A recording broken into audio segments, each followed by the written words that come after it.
Imagina por un momento que la historia humana no es una línea recta que avanza así directamente hacia el progreso. O sea, desarmar esa idea de que siempre vamos hacia adelante, digamos. Exacto. Y llevemos esto un paso más allá. Imaginen que la idea misma de que el método científico occidental es la máxima autoridad para comprender el universo, es en realidad un mito. ¡Wow! Es una afirmación fuerte para empezar, pero es vital.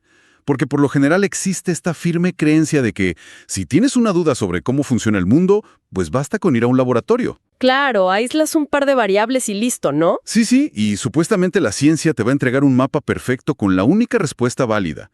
Es una visión binaria y, digo, profundamente reconfortante. Es que a la mente humana le encanta eso.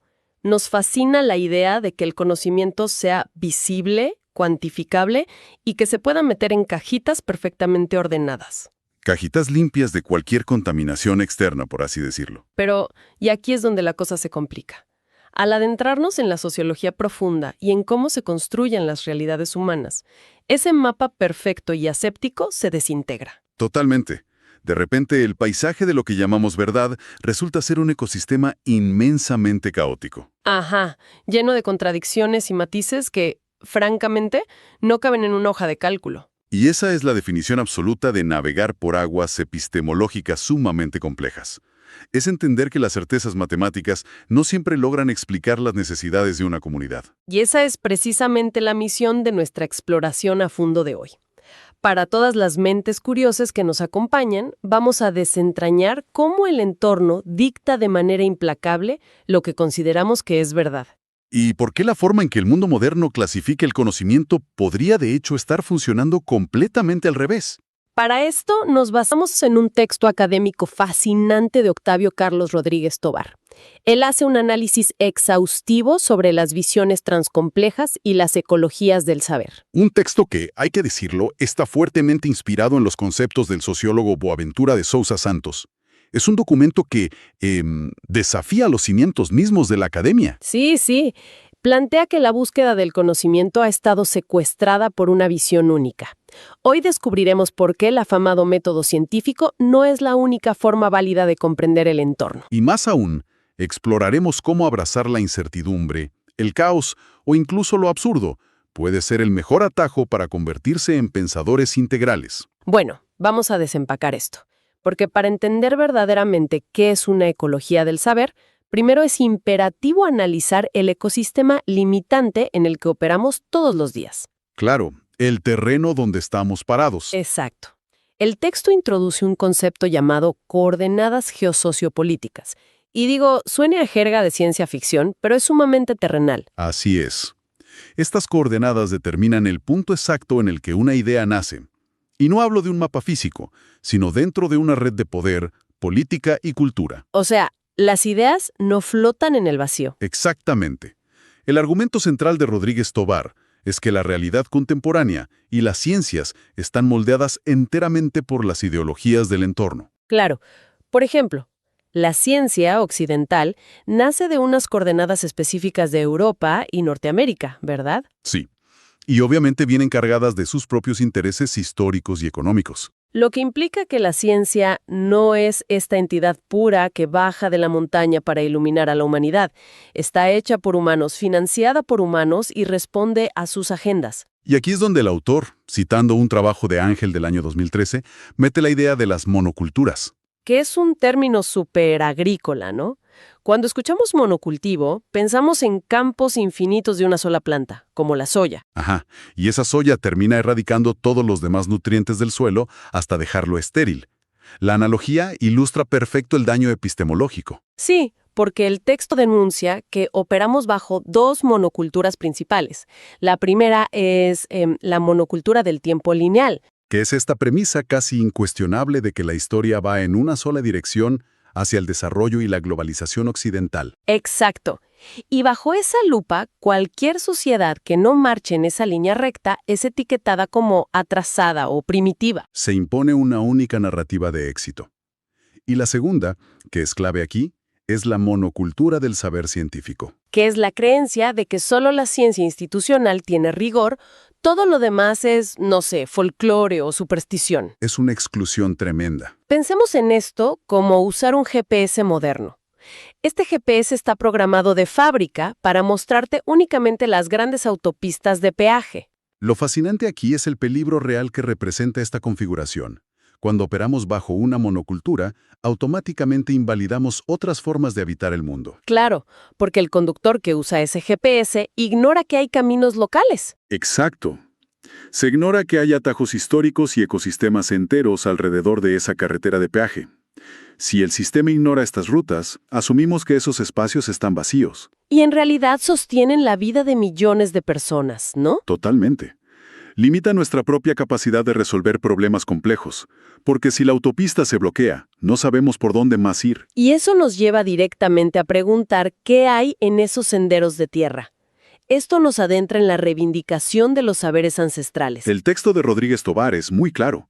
Afirma que los saberes ancestrales y las cosmovisiones comunitarias tienen una validez epistémica propia. O sea, no son un intento fallido de hacer ciencia. Para nada. No son protociencia. Son sistemas de conocimiento con un rigor profundo en su contexto. Y para entenderlos, el autor sugiere usar herramientas como la fenomenología. Y la fenomenología, lejos de ser una palabra inalcanzable, es básicamente el estudio de la experiencia consciente. Es validar la emoción y la memoria de una comunidad como datos reales. Exactamente. Y la combina con el materialismo histórico. Esto permite no quedarse solo en las tradiciones, sino analizar dinámicas de clase, distribución de poder y factores económicos. A ver, pero aquí quiero jugar al abogado del diablo un momento. Porque quienes vienen de ciencias exactas seguro están pensando algo muy racional. A ver, dime. Si necesito construir un puente sobre un río caudaloso para que pasen 100 camiones diarios, la ingeniería occidental es objetivamente superior a una cosmovisión que explique el río a través de los espíritus, ¿no? Es un punto súper válido. Digo, si el cálculo falla, el puente se cae y hay una tragedia. Entonces, ¿por qué el texto dice que no debemos clasificar el conocimiento en escalas jerárquicas? Esa es una de las resistencias más fuertes frente a este paradigma. Pero, basándonos estrictamente en el texto, no se trata de descartar la ciencia occidental ni de negar la gravedad. O sea, no voy a usar fenomenología para calcular la tensión del acero. Obvio no. No se trata de igualar la eficacia técnica de todas las herramientas para la misma tarea. Se trata de entender que los saberes no deben categorizarse jerárquicamente por escalas de valor. Entonces, ¿el valor de la ingeniería no anula el valor de la memoria social de ese lugar? Precisamente. Los saberes ancestrales dan identidad, autenticidad y los cimientos de vida a sus comunidades.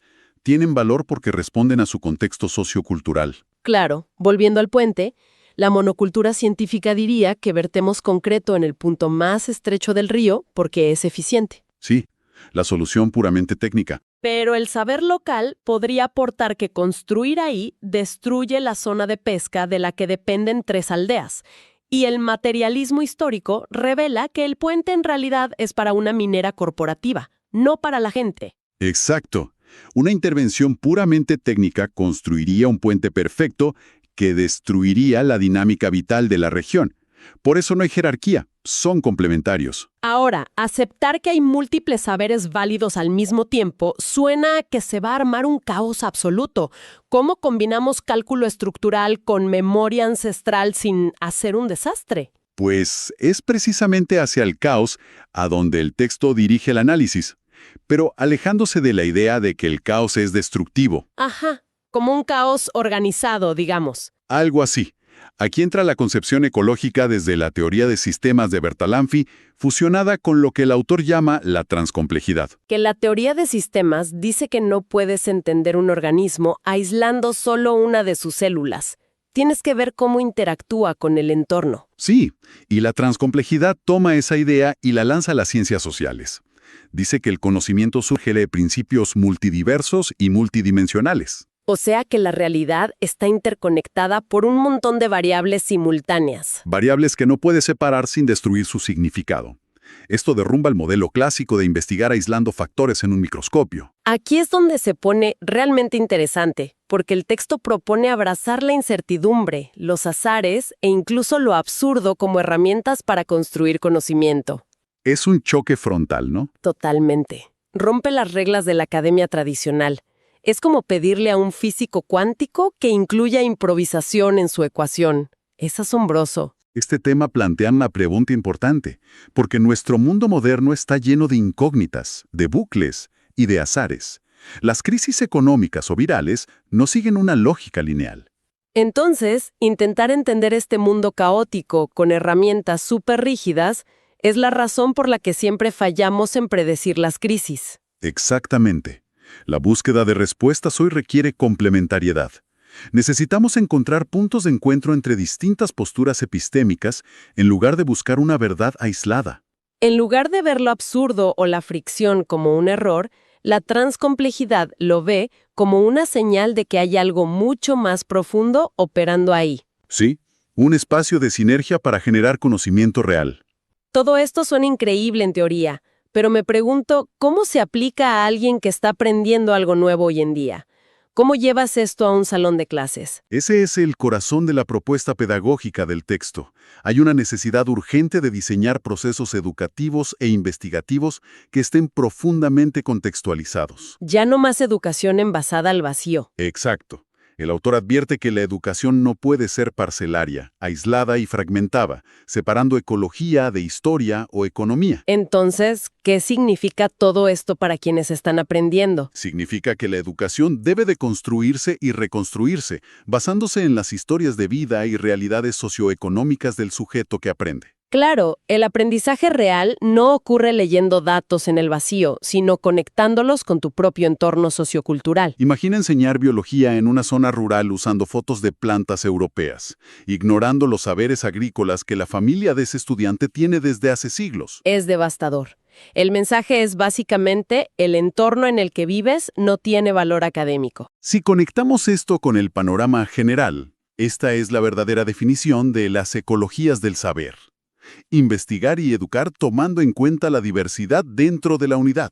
O sea, comprender las transformaciones sociales integrando todos estos saberes. Así es, entrelazando la técnica científica, la empatía, la crítica social y la sabiduría ancestral. Es dejar de ver el conocimiento como una escalera corporativa hacia una verdad absoluta y verlo como un ecosistema forestal. Donde cada raíz sostiene el conjunto, totalmente. Bueno, para ir cerrando y consolidar este viaje, recapitulemos un poco. La idea central es abandonar la monocultura del conocimiento, que pone a la ciencia por encima de todo. Y, por supuesto, valorar la inmensa validez de los saberes ancestrales. Además de abrazar la transcomplejidad, con toda su incertidumbre y sus sistemas interconectados, para crear un aprendizaje que de verdad esté contextualizado. Sí, dejar de imponer dominancia y buscar la armonía. Pero quiero dejar a quienes nos escuchan con una reflexión que me parece inevitable. Porque descentralizar la ciencia y coordinar esto en armonía suena hermoso. Pero en la práctica es un desafío colosal. Exacto. ¿Qué sucede cuando un saber ancestral inamovible y un descubrimiento científico moderno chocan frontalmente y se contradicen sobre un hecho fundamental para la supervivencia? Ese es el verdadero dilema, ¿no? Piensen en una crisis epidemiológica. En un ecosistema sin jerarquías, ¿cómo decidimos qué conocimiento debe guiar la acción inmediata, sin caer nuevamente en la imposición de poder? Nos arroja la responsabilidad enorme de negociar la verdad en medio de la tormenta. Es algo para pensar a fondo. Esa es la complejidad que dejamos flotando en el aire. Muchísimas gracias a todas las mentes inquietas por su curiosidad el día de hoy. Así no un análisis verdaderamente enriquecedor. Recuerden que a veces, perder el mapa oficial es la única manera de conocer el territorio real. Hasta la próxima exploración a fondo.